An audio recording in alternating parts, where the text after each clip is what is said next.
Funding for This Is Nashville comes from you, our listeners, and Music City Prep Clinic, Nashville-based provider for PrEP and offering comprehensive sexual health services in an environment designed to be safe, professional, and shame-free. Learn more at musiccityprep.org. I'm Khalil A. Colonna, and this is Nashville.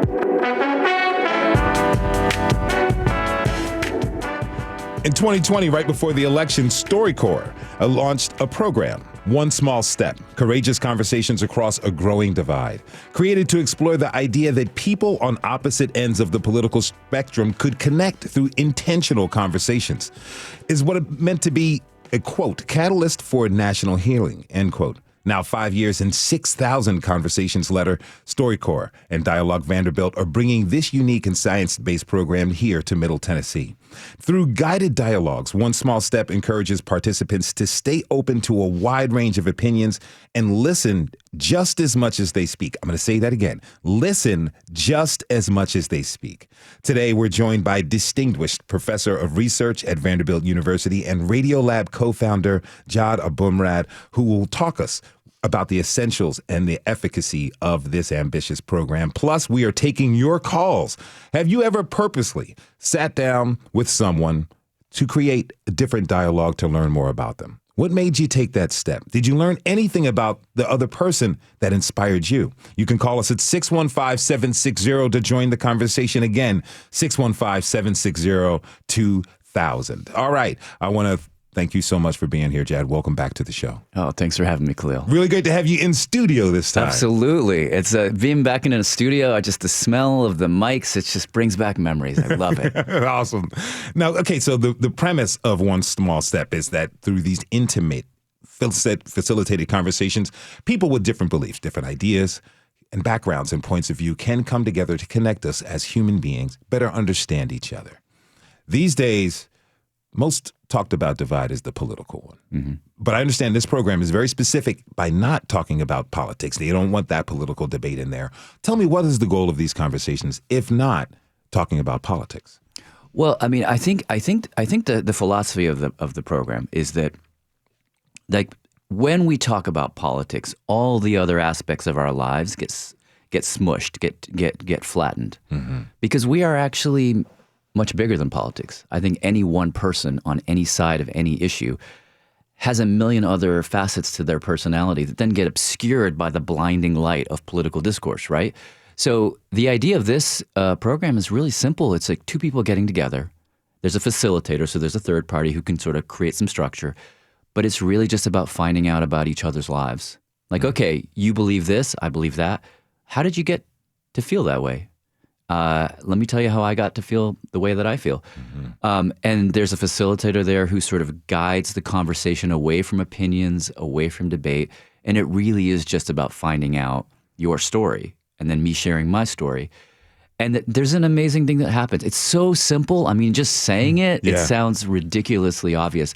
But there is an amazing thing that happens when people do that. Is it's a lot harder to get into that finger-wagging, judgy place when you've heard about somebody's parents and you've heard about their siblings and you've heard about the loss that they suffered, which is really close to the loss I suffered. Oh my God, we have this in common. Mm-hmm. And oh my God, you like curling? I like curling. Mm-hmm. I don't know why I said curling, but like that, you know, those kinds of commonalities then shape the political discourse that you have maybe later. It's a whole lot less heated, you know? Yeah. Look, on the curling tip, that's all I watch during the Winter Olympics. It's really mesmerizing, awesome. Right? It is. So what you're saying is it's taking it back to almost a kindergarten type of philosophy. These are the things we learned in kindergarten, learn more about each other. Yeah. No one is saying, hey, I'm right with my political views, you're wrong. Who are you? Do you like Play-Doh just as much as I do? Yeah, exactly. And right in these days, I mean, people talk about this ad nauseum, but there's all these incentive structures for us not to have those conversations. Mm-hmm. And so this program, the reason I love it so much, and I'm so excited that it's coming to Vanderbilt and to Tennessee, is it just creates an opposite incentive structure. Like, you sit down, these are private conversations. They get archived for posterity, but no one else is going to hear them. It's a safe space. Mm-hmm.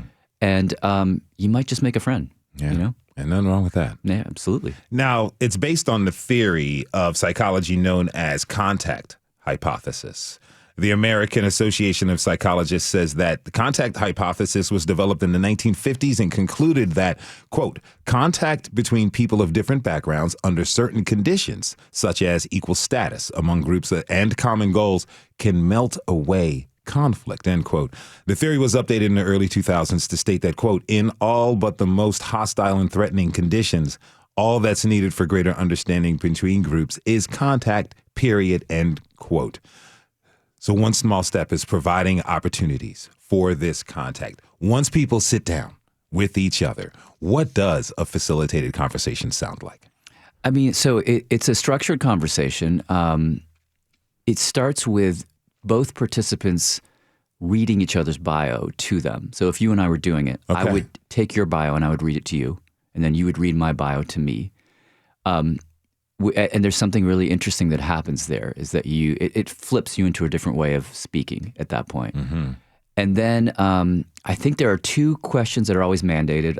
Why did you want to participate in this project? Tell me about your life growing up. So those are the two questions that always start things off. And then people just follow their own curiosity at that point. And the facilitator sort of steps back and will only step in if things get debatey. And gotcha. they steer it away from that. And there are certain conversational agreements that both people have to sort of speak out loud and agree to. Mm-hmm. That's at the beginning. And the conversations usually last an hour. And pretty much the thing everybody says at the end is, whoa, are we out of time? I kind of want this to keep going. And because it makes you realize we don't actually have these spaces in our lives.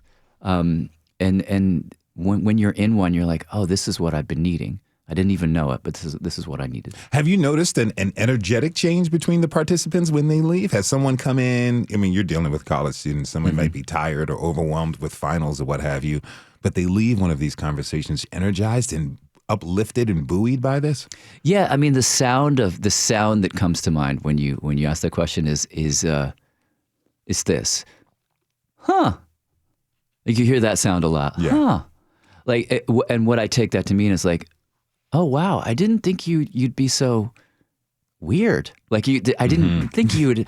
I didn't realize you were like that. My assumptions were this, but you're not that. Mm-hmm. You know. And I love that sound. You hear that in almost every interview. Just people are surprised. Mm-hmm.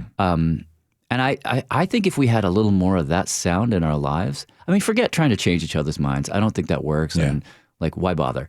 But if we just had that sound a little bit more, I think things would sort themselves differently. You know, I get that a lot when I meet folks. They're like, hey, we love the show, love to sit down for coffee. And they're like, huh, not entirely what I thought. I'm sure you do as well. Yeah. I mean, absolutely. Yeah. You know, people are having a tough time to agree on basic facts. If the earth is round, even. Yeah, right. For some. Right. How does the program deal with something like that? You know, the program really is about life histories more than it is about ideas and debates. And so if something like that came up, I think what the facilitator would do is say, okay, you think that the earth is flat. Tell me how you got there. Reconstruct the steps for me and how you came to that conclusion. I don't know that it's worth either participant trying to convince each other of their view of the shape of the earth. Like that, like changing minds again does not seem to be the point. But everybody's got to where they are based on some path that they traveled. Mm-hmm. And understanding that path then allows you to have a different kind of conversation, I think. Yeah. And so again, it's not about debate. And I think that's where the facilitators become really important. Awesome. We got a call. We got Spencer in Nashville. Spencer, thank you so much for calling. What do you want to share with us, my friend? I was on StoryCorps back in 2016, April of 2016. My daughter set it up. She wanted to find out how I felt having served in Vietnam and coming back home and how I dealt with that. And we completed a segment with StoryCorps. And it really was a relief to me to speak to her, to let her know what I went through. And later on, it was broadcast on National Public Radio, my comments about having to come back home, having served in Vietnam, knowing that it was an unpopular war, and I wasn't coming home with people saying, thank you for your service. Let me ask you this, Spencer. Did your daughter talk about how her ideas and thoughts of you were changed because of what you shared with her about your experience fighting in Vietnam? She wanted to know because I never really talked about it. She knew that I had served in Vietnam, but I never really talked about it. And she took it upon herself to approach me to ask me if I would talk about that with her and let her know what I went through. And then she said, but Dad, I also want to let you know that I signed us up to speak on StoryCorps, and if you don't want to do it, I understand. She said, but I think it would really mean a lot to some other people who might have served in your capacity to know that you're speaking about it. That's really special. Yeah, that's cool. Wow. How do you feel having done it? I felt relieved, and I felt it was something that I should have done earlier, but it was because of her approaching me about it, and that's how much she cared about me. She felt that I needed to get those things off my chest and off my mind and just bring them out, and I would be the better person for that, and she was correct. Let me ask you one more question, Spencer. Have you talked to other veterans, Vietnam or otherwise, about that experience and how it's helped you being able just to express where you're coming from? Yes, I spoke to a Vietnam vet who is a friend of mine, and I told him what I did. And I said, all of us coming back from that war came back with a lot of heavy burdens on our shoulders. And I said, if you speak about it, find someone you can speak to them about it and let them know what you went through there and what you went through coming back home. I think that will take a heavy burden and turn it into an easy burden. Well, thank you very much for coming on and sharing your experience with us, Spencer. Really appreciate it, my friend. Thank you for taking the call. I appreciate it as well. Of course. Yes, take care. You know, that's something about intentional conversations. His daughter really wanted to know something. She said, Dad, let's sit down and talk about this. Because not only will it give me information, it will help you. This is what you all are setting up. You're setting up very intentional conversations just in that, right? Yeah, that's right. I love that. I mean, that was a really cool story. And you and I were talking before we walked in here that there are these moments in history that are singular on one hand. I think what Wesley was just describing is a singular moment that he went through. But there's also we also often forget that we are part of a continuum and that the people who came before us went through some really difficult stuff. And that ability to share across generations, I think, is really powerful. It's actually one of my secret hopes for the One Small Step program at Vanderbilt, because a lot of what we've heard about in higher ed in the last couple of months have been generational differences between alumni and students. And one of the conversations that we're going to be organizing is going to be between students of now and sort of alumni from 5 years ago, 10 years ago, 20 years ago, because those differences are pretty profound at times. But I have a feeling within the confines of that 1 hour conversation, they will have much something of the experience that caller just described. If you're just tuning in, this is Nashville, and I'm your host, Khalil A. Colonna. We're discussing programs that help build connections across differences of beliefs with the One Small Step program by StoryCorps and Vanderbilt University. My guest is Jad Abumrad. We're taking your calls, so hit us up, 615-760-2000. That's 615-760-2000. Are you finding this is offered at Vanderbilt for students, but also well as staff and faculty and community members, right? Yeah, that's right. Yeah. So there's something like, I'm going to say a number, and I'm sure it's wrong. There's something like 6,000 people who work at Vanderbilt. It's an entire ecosystem. Wow. It's not just the students. It's going to be offered to the entire campus. We're just building the program now and hiring folks. We hired a wonderful coordinator, a student that I mentored for a couple of years, Abhinav, who's like our man on the ground, who's out there talking to classes, talking to staff, to all the different faith communities on campus to get people paired up in these conversations.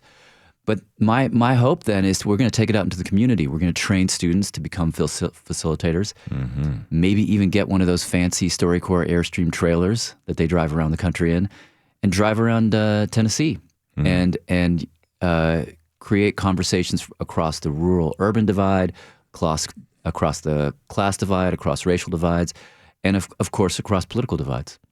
What are you expecting? You know, I don't have, again, I'm a realist. I don't think anyone's mind's going to be changed at the end of these conversations. That's kind of not the point. What I hope will happen is simply that you make that sound. You make that sound a couple of times, and maybe you walk away thinking, I want to stay in touch with that person. Yeah. You know? Has it been difficult implementing the program? No, not so far. It's early days. We're early in it. You know, we're going to officially launch the program next Wednesday at an event. But you know, the program, as I understand it from Dave Isay, who's the founder of StoryCorps and One Small Step, and a mentor of mine in public radio, as I understand it from him, recruiting conservatives for these conversations can sometimes be a task. That, and I'm not sure why this is, but you do find a lot of folks who identify as liberal will sign up, and conservatives less so. And so he spends a lot of time on Fox News and on Glenn Beck and various times just trying to convince people, because you got to go to where people are, and say, "Hey, this is a non-political, not dangerous situation. Just about connecting humans. Come, sign up." And he's had some good success, but it takes some work. It takes some work to get a nice, even distribution of people. I can imagine it's difficult because in the world that we live in now, if you make a comment about what you believe, you can be demonized, you can be canceled, you can be thrown up and drawn and quartered, so to speak, in social arenas. Yeah, there's a social pressure that's outside the walls of the conversation that sometimes can affect the conversation. And that's why I like this model that they've set up, which is to try and block all that noise out. And these are conversations where both people sign a release that says, this conversation is going to go nowhere without my permission. It's just for the two of us or the three of us. So it's not the kind of thing that's going to end up on social media and then you're going to have to defend to people. Yeah. It is really a safe space where you can just explore each other's minds. All right, we're going to explore more of this program after we come back from this quick break. When we return, we'll learn more about One Small Step, and we're going to take your calls with our guest, Jad Abumrad. Have you ever purposely sat down with someone with different beliefs to learn more about them? What made you take that step? And did you learn anything about the other person that surprised you, that made you say, huh? Call us up, 615-760-2000. We'll be right back.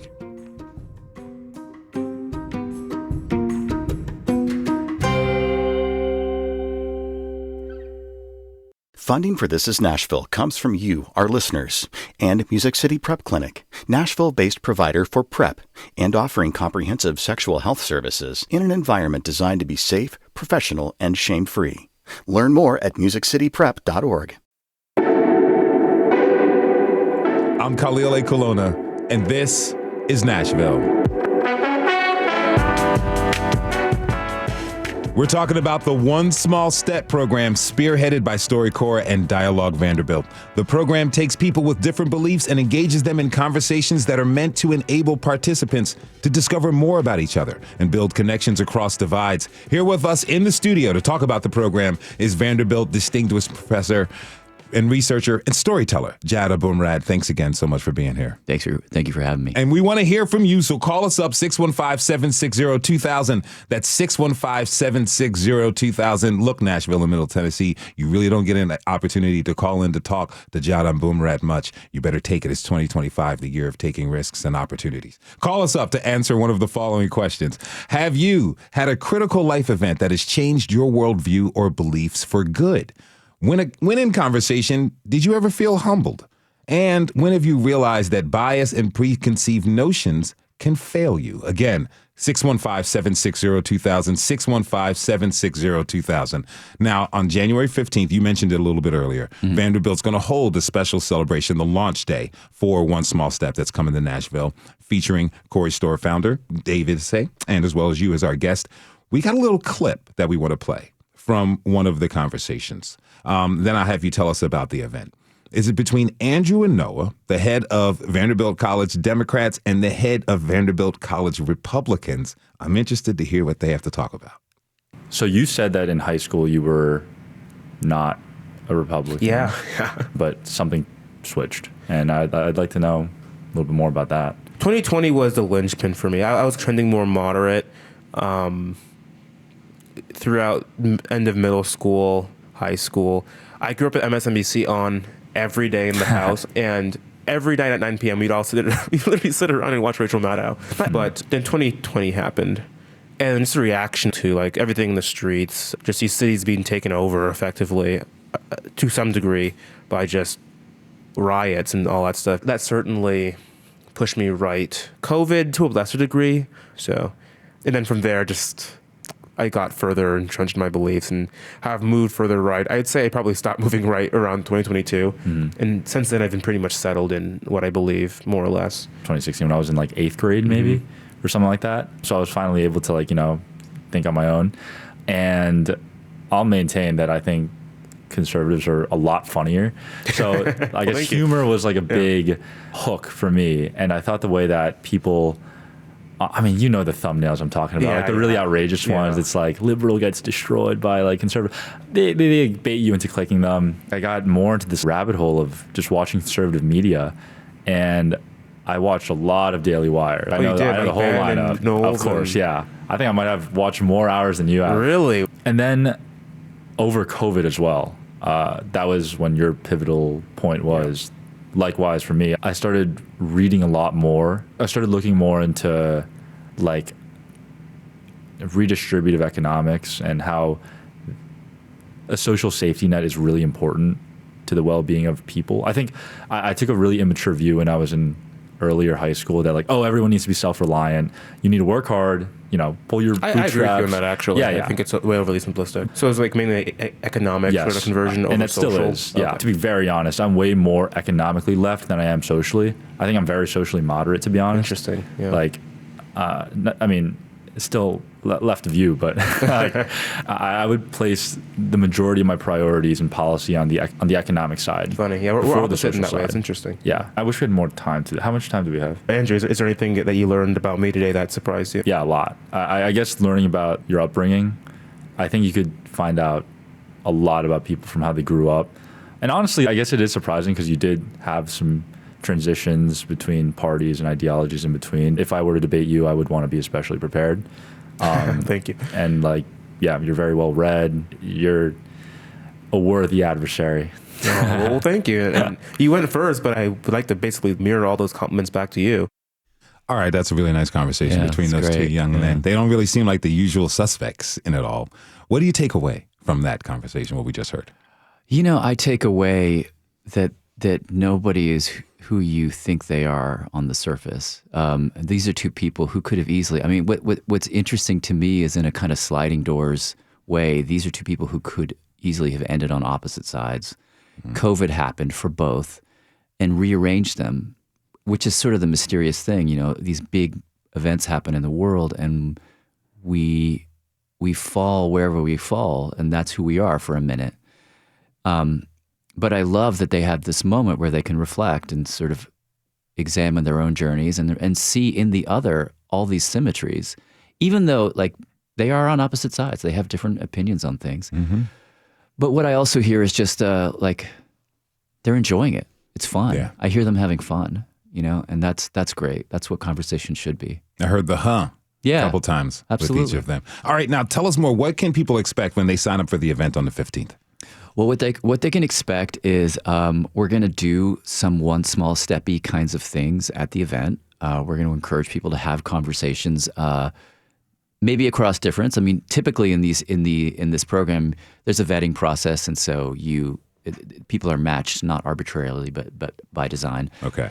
In a live space, it's a little bit different. It's going to be a little bit more free for all. But there will be food. There will be great conversation. You're going to hear Noah and Andrew are going to appear on stage and talk a little bit more about their own journeys. Dave Isay, the founder of the program, and really one of the great public radio storytellers of our generation, is going to be there talking about the program. And there'll also be a chance for people to sign up for training, to sign up for conversations, and it'll be the official launch. It's going to be a great night. It's a great night. Fantastic. Now give us a call, 615-760-2000, to ask questions about Story Corridor. Talk to Jad Abumrad. Now, Jad, you're a legend and master of storyteller as well. Thank you. Yes, sir. Well deserved. The pandemic. has happened, how have you noticed the difference in how people are expressing themselves, saying where they're coming from, and how they've been affected just by life? Oh, that's a big question. The pandemic, I think it's going to take us a long, long time to unravel the effects of the pandemic. I think for people of our generation, you and I, we were just discussing, we were born the same year. 73 in the house. There you go. I think it felt like a massive event for us, but also in a much bigger context of a life, that had many years prior.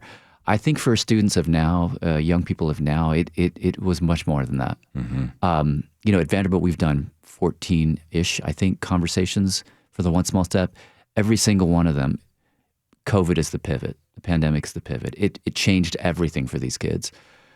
And I think in terms of those really magic years when young people are socialized to each other, when they're just stepping out from their parents' influence on their own, to have something like this just land like a bomb right in the center of it, it's, I don't know, it's hard to overstate the influence. You do see coming out of it on the positive side a real hunger to get back to in-person connection, just people in a room talking, and to not get and not in a debate sort of way, that political discourse that we're all familiar with. You feel a hunger for people just to sort of shove that aside, but not sure how. They need guardrails, they need help. I think we all do, and so this program is, I hope, just a small, as the name suggests, one small piece of a larger shift away from that. What suggestions do you have for folks who may be wanting to, get together in person, but have a talk that's outside of work and weather and sports, but not necessarily around politics? What suggestions do you have for folks? One of the things, I'm going to draw on my Radiolab brain for this. The question that we would always ask people, and typically we were interviewing experts, right? For those of you who don't know, I 20 years worked in the salt mines of public media with you, but from New York. And I created a show called Radiolab, which we interviewed a lot of scientists, a lot of experts. The question I would always ask is, how did you get into this? How did you become Mr. So-and-so, PhD person, whatever? Not you as an expert, but just you as a person. How did you get into this?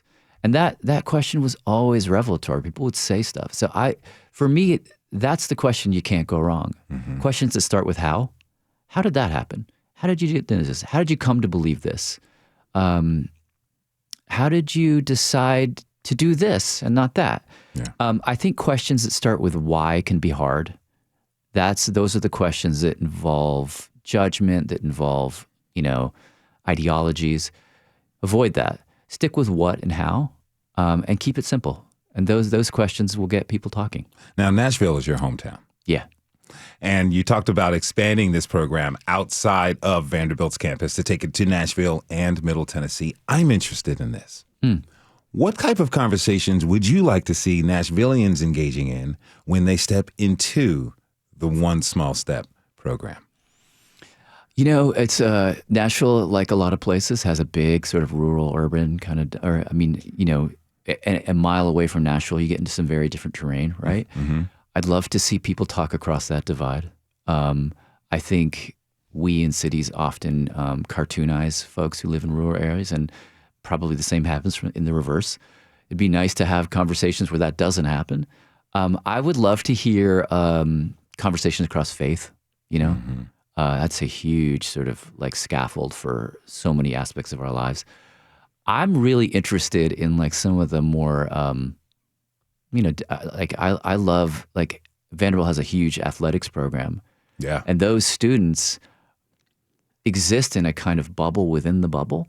I'd love to hear like chemists talking to athletes, because those students don't interact a lot. So one of my fantasies is that we could get one of the Airstream trailers and we could drive and follow the Vanderbilt football team as they go out throughout the SEC and just have conversations with students at all these universities and people in the community. I just think that would be interesting. I think we'd learn a lot. Now, the program encourages listening more than speaking. How does it coach them to do that differently? Because there's some folks who automatically fill up the room, can take conversation, love the sound of their own voice. Also, in the terms of talking about politics, love to prove their point while they're talking. But the essence of understanding where somebody is from is shutting up and listening to them. How do you guys coach people into that? You know, I'm going to answer how from a bit above what they know. I know they do, but also what I do personally. So I'll give you a fusion answer. I think it's a little bit like dancing. You know, it's like if you don't have a turn taking, then you're going to be stepping on each other's toes. So I think some of it is like mechanical. Like count the words that you're saying. If you're saying too many words without the other person interjecting, just stop. You know. Yeah. So I think part of it is just take turns. Be a good turn taker. Be aware, and that's what a facilitator can do. Is they can be like, okay, let's hear from the other person. I think part of it is about, like, to be a really good conversationalist, it's quite simple. It involves taking in what the other person is saying, noticing how it moves you, and then communicating that back to somebody. And so that's a 3-step process. So as you're talking, Khalil, I be silent, I listen, and I think, wow, Khalil's words are making me feel I'm resonating when he says X and Y. And I'll just tell him that. Hey, Khalil, when you said that thing, I was really with you. I was right there with you. That's communication right there, like that 3-part process. And so you can do that in any conversation, you know? But it does mean not speaking, listening, but then listening to yourself and how it moves, and then just saying that back. We're not really used to listening to ourselves. No. There's a lot of room for growth in that. Okay, so let me ask you this question. What do you think is the biggest demographic distinction that affects belief? Is it age? Is it class? Is it race? Is it gender? Oh, man. Spirituality? Gosh, I think it has to do, my guess, and I'm talking out of my depth here, my guess would be it's class, faith, religion, in that order. I meant to say class, race, religion is what I meant to say. Faith and religion are, of course, the same thing. That's my guess. I think class, we don't have language for class right now. We don't have a way of talking about class that I think is adequate. And that's one of the things I hope we will get, at least in a small part, from this program at Vanderbilt, because Vanderbilt has the most scholarships of any higher ed institution, and also the most top 1%ers of any. So it has a huge class differences in the student body that I hope we can use this program to explore, and figure out those commonalities. You know, what happens? Well, before I ask this next question, that's very interesting. The things that can separate us. Yeah. Because all of those things, race, class, gender, spirituality, religion, are often talked about, again, only in the political framework of where they exist, not necessarily in how they impact us as human beings. And for it to be with young people who are still, I kind of chuckled at one of the lines where he said, I'm in 8th grade, and I started thinking for myself. I was like, okay, we got a couple more years of learning really, really, truly how to do that. But with young people who are really starting to really solidify and form their worldview as it is, knowing potentially that it is going to change as they age. Yeah. Looking at these areas of distinction between us and what this program can offer. And I know I've kind of asked you something similar in many ways, but I don't want to ask what your hopes are in this, but what are you seeing the potential, particularly for young folks in this generation, to take a hold of this and to begin to change dialogue for us all? Yeah, wow. I mean, that's a great question. I hope that, about 45 times a day, Khalil, I look at the students who are just, so my sort of research space, like a home base at Vanderbilt, is in the central library, and there's a window that looks out on campus, and all these students kind of pass through this like main area. And I think every single time, like, my God, the world we've left these kids. Yeah, the mess that they are now responsible for, and they feel that, when they look at us, like, wow, why did you do this to us? And I think it is incumbent on them to not only find new ways of engaging these really big issues, but to find new ways of connecting and speaking to one another. And exploring one another's mind. I mean, they have to reinvent the language. I mean, you see this a lot with today's young folks, reinventing language around pronouns and various things. They've got to figure out new ways of speaking to each other as almost a precursor to any kind of change, to any kind of action on these bigger issues. And so I hope that this program is like a dojo in a way, where they can come and just practice safe curiosity, which sounds again so obvious, but it's that there are no spaces for that, aside from like dorm rooms and these kinds of things. Like it feels like a really sacred space, and I hope they come and that they use it to build their muscles. We're going to take one more break. All right, when we come back, we're going to continue talking about One Small Step with our guest, Jad Abumrad, and we want to hear from you. So give us a call. Don't be shy, Nashville. 615-760-2000. That's 615-760-2000. We'll be back right after.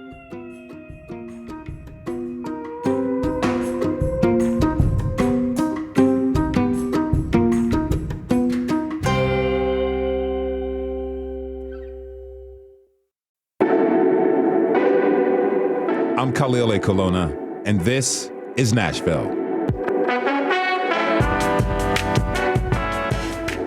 Have you ever sat and talked with someone who holds different beliefs than you do, and you got to know them? Not just a simple conversation while waiting in line at a coffee shop. I'm talking about something more substantial, a conversation that creates a true connection, a connection that evaporates bias and flows to understanding. That is the goal of One Small Step, a conversation project by StoryCorps and Vanderbilt University. We've been discussing this program with Vanderbilt professor and podcast legend Jad Abumrad, and we're also taking your calls to hear more about your conversations that have transcended differences. Give us a call at 615-760-2000. You can be just like Mary in Clarksville. Mary, thank you for calling us. What do you want to share? Hi, this sounds like a fascinating opportunity.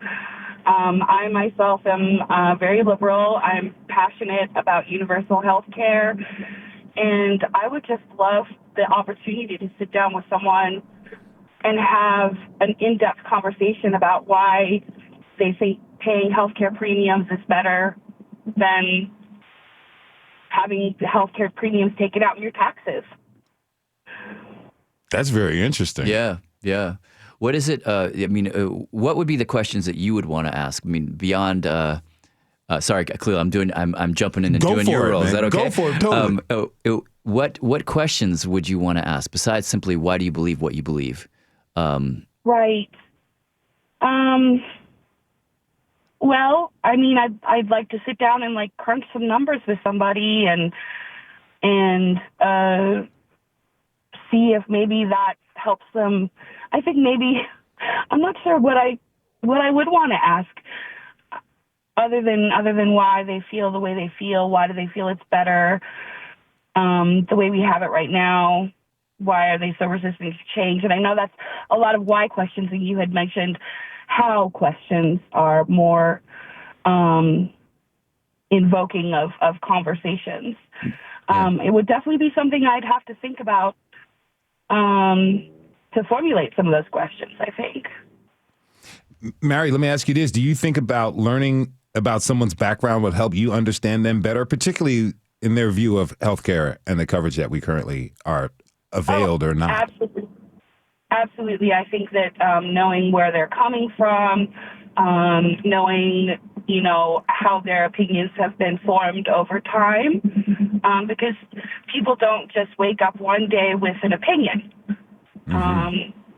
These are formulated from experiences they've had and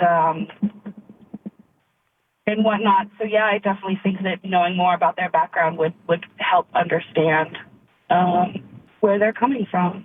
Well, Mary, you're in luck. We're going to have information to the event on today's web post at thisisnashville.org, so you can sign up for yourself and get involved in One Small Step. How does that sound? That'd be great. I'll go look at that when I go back to listen to this entire episode, because unfortunately I didn't hear the beginning of it. You're going to love it. It's memorable. It's legendary. I appreciate you all. Thank you so much. Thank you so much, Mary. Be safe out there. Thank you, Mary. You too. Bye-bye. All right. That was really awesome. Yeah. There's a question, though. These are like meant for strangers, right? Mm-hmm. What about folks you know? What about people in your friend group or your family? How can one engage in these type of conversations with people you're already familiar with and have some understanding of where they're from? I think there's I mean, you can just do it. I mean, you and I were talking about like wandering earlier. We were talking about sort of the differences within one neighborhood, within one block. Yeah. And that conversation got me thinking. I was like, I'm going to wander across the street. There's a couple of folks on the other side of my block that I see them every day. They're like those intimate strangers you see every single day. I don't know their name. That seems crazy suddenly. Yeah. I should know their name. I should know their life story. So wander across the street, that seems like one. But two, within the One Small Step universe, you can go to takeonesmallstep.com, or it might be .org. I'm going to say both. Okay. Takeonesmallstep.com, takeonesmallstep.org, and sign up there, and that would be a way to do it.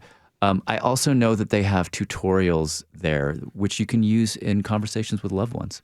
That's awesome. Now, you can call us at 615-760 to answer one of the following questions. Have you ever purposely sat down with someone who had different beliefs with you and you learned more about them? Do you have a specific go-to question that makes people more comfortable in these types of situations? And also this is a personal one. When have you realized that bias and preconceived notions can fail you? You can call us up 615-760-2000. You can be like Heather in Nashville to give us a call. Heather, thank you for waiting patiently. What would you like to share? Well, first of all, thank you so much for the show in general, but especially today's topic. I think it's really timely. So thank you both. And I'm very excited about the resources you're sharing. I'm trying to jot them down. But I think one thing that I'm realizing is that I'm not a very good listener. I'm a very good listen so I can refute and I can rebut. And some of that comes from a big life change that I had, where I had grown up very conservative, went through some difficult things and kind of had to redefine who I was and what the world meant to me and what I thought about God and existence and all the big questions, and have over the period of 20 years, become a very different person. And I think in that process, it was a very tense process. And now I think I've somewhat lost the ability to listen empathetically to folks who maybe identify more with where I've come from. So I think this is a great opportunity to get back to that piece of listening, sharing humanity, being empathetic, finding commonality, versus just debating.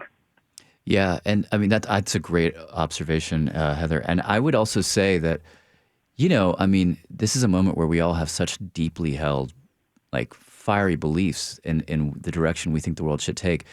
And I think even in the service of that, I think listening is important, because the first step in convincing anyone of anything, and again, that's not what this program is about, but let's just move it to the level of debate. The first step is to be able to state the conflict in terms the other person would agree with. You have to be able to use language that they would sign off on. And that involves listening, being like, okay, how is this person articulating their ideas? How did they get to where they got to? Now let me use that language to form a strategic response. So even then, in a debate, it's really super important to just sit back and take in what they're saying. Heather, let me ask you this. Is your patience for listening greater for strangers as opposed to people that you know, maybe friends and family who had the beliefs that you moved away from, that continue to hold on to those? Absolutely. Yes, absolutely. And so I was especially interested to hear about the resources for talking with loved ones, because I do find that I'm more quick to judge. I'm more quick to assume that I understand why they have the beliefs that they've had. And, just hearing the story about the gentleman who was asked by his daughter to talk about something that he had gone through, obviously many years before he became a father, I'm assuming. I only know the version of my parents or the people in my family that I've experienced, and I haven't really asked about the things that they experienced outside of their life with me. And I think that that would be a really interesting and beneficial thing to do. for both of us. Yeah. I can tell you this. I've begun to do that with my parents, and they're baby boomers. And so I think most of us know baby boomers can be pretty tight-lipped. When it comes to that, I found my mother's key. You serve her a well-tonicked mojito, and she will begin to tell you a whole lot about her life. But it did help me understand where she's coming from so I could see the human that my parents are. Heather, thank you so much for calling and sharing with us. Be sure to sign up for this because I think you're going to enjoy it, okay? I'm looking forward to it. Thank you so much. Thank you. All right, we're going to go to another phone call. Let me do this right. We've got Julie in Hermitage. Julie, thank you for calling. What would you like to share? Yes, hi. Can you hear me okay? Yes, we can. Can you hear me? Yes, we can. Can you hear us, Julie? Hey, can you hear me? Yes, I got you. Okay, great. Sorry about that. I just wanted to give a shout out to an organization called Braver Angels. They came to Nashville and did a collaborative songwriting project on a very controversial topic, which was gun control, and had people on both sides of the spectrum, liberal and conservative. And we actually listened to each other and really took a lot of time to hear the views of each group and wound up coming up with some things that we could agree on and some things that were kind of, in the middle where we could come together, and we wrote a song together and performed it. So it was a really great experience, and I just wanted to let people know that that organization is out there that tries to bring people together across the political divide. Wonderful. Really, thank you so much for calling, Julie. Really appreciate it. Have a beautiful day and stay safe on the road. I can hear it. Okay. Now, let me ask you this, Jad. Mm-hmm. We have this quote that runs for our show: engaging our differences to discover our unity. First time I heard it, I was like, okay. But as I got more and more into this job, more and more to meeting people, I was petitioning that we should change it. And the team, we've talked about it because we want to talk more about our similarities. If I start off a conversation with you, first time we met, talking about our differences, who would know if we had the rapport that we do? Mm-hmm. But talking about our similarities, I find in my life experience that the walls we have around our differences melt away. Is that what's at the core of this program? Like finding ways to melt away walls by understanding that we're all human beings, we're all breathing, we all need to eat, we all need to sleep type of thing? Yeah, I think that's right. I mean, there are certain basic experiences that make up a life, that make every life. I mean, like the first time you lost someone close to you. Like I remember experiencing that and then walking out onto the sidewalk and having this, like being thunderstruck by the simple realization that like, my God, all of these people have gone through that too. I would say most of these people. And like everyone's just walking around like it's normal. Like, fresh off of that trauma, you look around, you realize, oh, wow, this is a thing we all share, And the ways in which we divide ourselves up will sometimes obscure those much larger similarities in our stories. So yeah, I think you're onto something, Khalil. I really do. I also think there's something to say for two people coming together, and whether they're different or similar, they make something together. So there's a creative act that isn't really about finding common ground, but it's about finding. That's why I love that last caller. Like, make a song. Yeah. Let's make a thing together. That's another way to do it. Yeah, say. Something that lasts for people to look at, to pick up in the future. I really appreciate you taking time to coming out here and being with us, my friend. My God, what a pleasure. Yeah, thank you. Really awesome. Jad Abumrad is the Distinguished Professor of Research at Vanderbilt University and Radiolab co-founder. He is a part of One Small Step, and on January 15th, Vanderbilt is going to host a special celebration of One Small Step. Again, you can find the link to that event on this episode's web post at thisisnashville.com. nashville.org. Thanks to you all for tuning in this hour. This is Nashville is a production of Nashville Public Radio. Today's episode was produced by Mary Mancini, and introducing to you our newest producer, Josh Deepan. Thank you very much, my friend, and welcome to the team. It was directed by Tasha A.F. Lemley. Our technical director and board operator is Liv Lombardi. Catherine Cece's took care of the phones. The masterminds behind our theme music are Larange and Namir Blade. You can listen back at thisisnashville.org or wherever you get good podcasts. The conversation does not end here. Comment and tell us what you want to hear from the show by leaving us a message. 615-751-2500. There is a chance we may use your message on air. You can find us on Blue Sky and Instagram, and they keep on telling me to say for now Twitter, but I'm telling you, I don't think we're going to leave X. All right, this is Nashville. I'm Khalil Ekalona. Be safe in this pending blizzard that's about to hit us. We'll see you on Monday, everybody, and be good to each other.